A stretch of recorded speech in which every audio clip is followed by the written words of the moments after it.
नमस्कार, मैं पीयूष शर्मा और आप देख रहे हैं नेक्स्ट टाइम न्यूज स्टेशन। अब बात करते हैं वैश्विक हिंदुस्तान की। तो देखिए, वैश्विक हिंदुस्तान में आज हम आपको बताएंगे चाइना और भारत के बारे में। जी हाँ, यहाँ पे जो भारत ने चाइना को बिल्कुल देके खदेड़ के रख दिया है, एलएसी पर खदेड़ के रख दिया है, और यहाँ पे देखिए कि वैश्विक राजनीति में भी खदेड़ कर रख दिया है।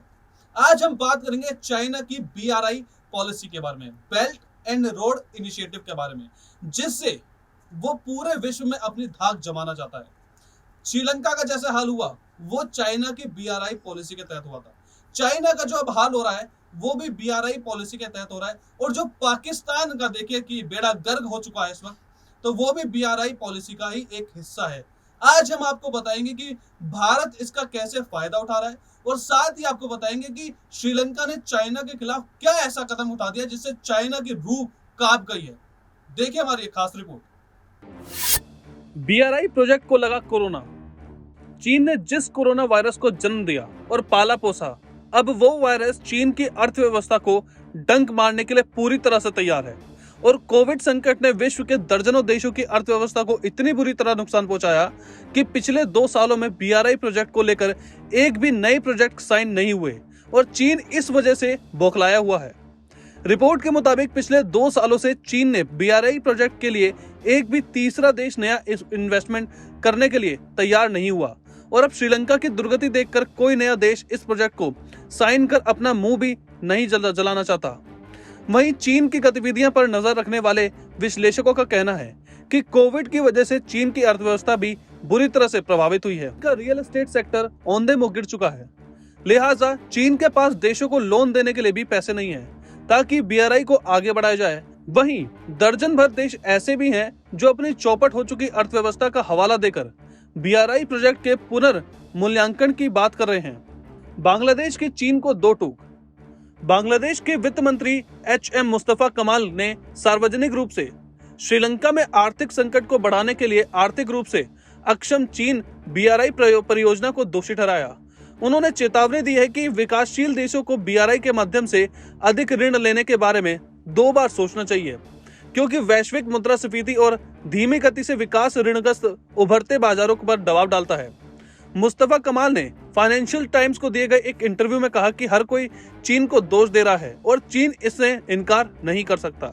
यह उनकी जिम्मेदारी है। आपको बता दें कि बांग्लादेश पर चीन के विदेशी कर्ज का करीब 6% बकाया है, और उसने आर्थिक संकट से निपटने के लिए पिछले महीने आईएमएफ से $4.5 अरब डॉलर का कर्ज मांगा है।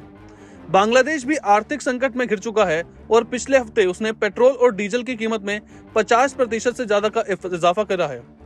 बांग्लादेश ने लोन लेने से किया इनकार। दरअसल बांग्लादेश को चीन ने लोन का ऑफर दिया था, लेकिन बांग्लादेश ने चीन से लोन लेने से साफ इनकार कर दिया, और बांग्लादेश ने चीन के सामने ये भी स्पष्ट कर दिया कि वो आगे भी कोई कर्ज स्वीकार करने के लिए तैयार नहीं है। बांग्लादेश ने कहा है कि अगर बीजिंग कोई अनुदान देता है तो सिर्फ उसे ही ढाका स्वीकार करेगा। सिर्फ बांग्लादेश ही नहीं बल्कि नेपाल ने भी चीन को यह बात कही है, और नेपाल ने भी श्रीलंका के पतन के लिए चीन के कर्ज को जिम्मेदार माना है, और चीन से कहा है कि वो अब नया कर्ज स्वीकार नहीं करेगा, भले ही उसकी परियोजना धूल फांके। श्रीलंका के ऊपर चीन का कुल कर्ज का अकेले ही 10% बकाया है, और चीन ने श्रीलंका को कर्ज के रिस्ट्रक्चर करने और छूट देने से मना कर दिया। लिहाजा पूरी दुनिया के सामने श्रीलंका एक बड़ा उदाहरण बन गया है, और तमाम देश श्रीलंका का हवाला देकर चीन से कर्ज लेने से इनकार करने लगे हैं। श्रीलंका में हम्बनटोटा बंदरगाह पहले ही चीन के कब्जे में आ चुका है, और कोलंबो स्थित $1 अरब की लागत से बना राजपक्षे अंतरराष्ट्रीय हवाई अड्डा भी अब चीन के कब्जे में जाने वाला है। बिक कर भी कर्ज नहीं चुका पाएगा पाकिस्तान। एक और देश जो चीनी कर्ज के बोझ तले दब रहा है वह है पाकिस्तान। पाकिस्तान में चीन अपने महत्वाकांक्षी बीआरआई प्रोजेक्ट के लिए $53 अरब खर्च कर रहा है, लेकिन यह प्रोजेक्ट पूरी तरह से ठप पड़ गया है और पिछले 2 सालों से बंद हो चुका है। करीब $20 अरब अभी तक कर्ज हो चुके हैं, जिनमें से ज्यादातर पैसे पाकिस्तान के राजनेता और सैन्य अधिकारी खा चुके हैं। जो काम हुआ है वो बेकार पड़ा हुआ है। पाकिस्तान के मकरान तट पर ग्वादर बंदरगाह अभी भी पूरा नहीं हुआ, क्योंकि बलूच विद्रोह ने साफ कर दिया कि वो चीन को बलूचिस्तान में से उखाड़ कर ही दम लेंगे।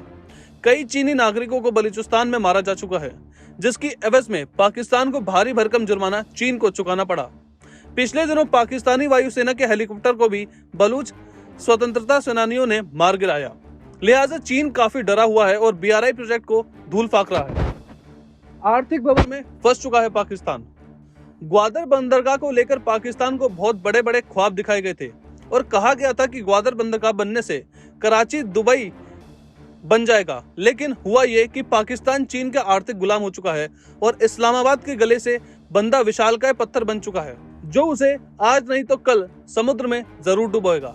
पाकिस्तान वर्तमान में विदेशी मुद्रा भंडार, भोजन संकट और ईंधन मुद्रास्फीति से बहुत बुरी तरह जूझ रहा है और यूक्रेन युद्ध की दोहरी मार के साथ IMF से कई अरब डॉलर का खैरात की मांग कर रहा है।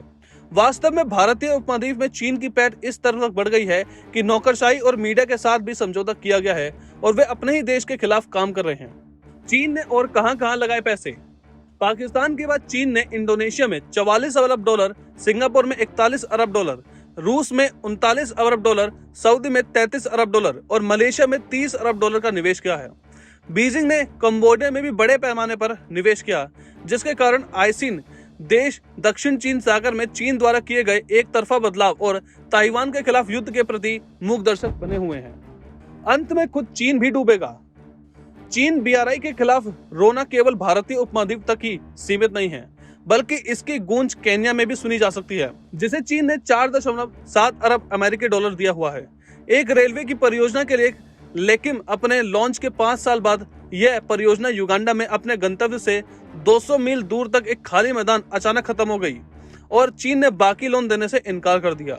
लिहाजा यह हुआ कि रेलवे परियोजना आधा अधूरा ही तैयार हो पाया, लेकिन केन्या के ऊपर चीन का 4.7 अरब डॉलर का कर्ज चढ़ गया, जिसे वो कभी नहीं चुका सकता है और रेलवे योजना का पूरा करने के लिए उसे अब और लोन लेना चाहिए, नहीं तो अभी तक जितना काम हुआ वो भी बर्बाद हो जाएगा।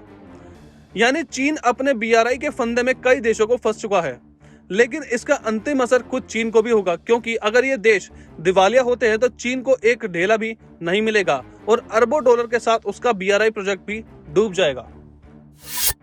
तो फिलहाल वैश्विक हिंदुस्तान में इतना ही। आप देखते रहिए नेक्स्ट टाइम न्यूज स्टेशन।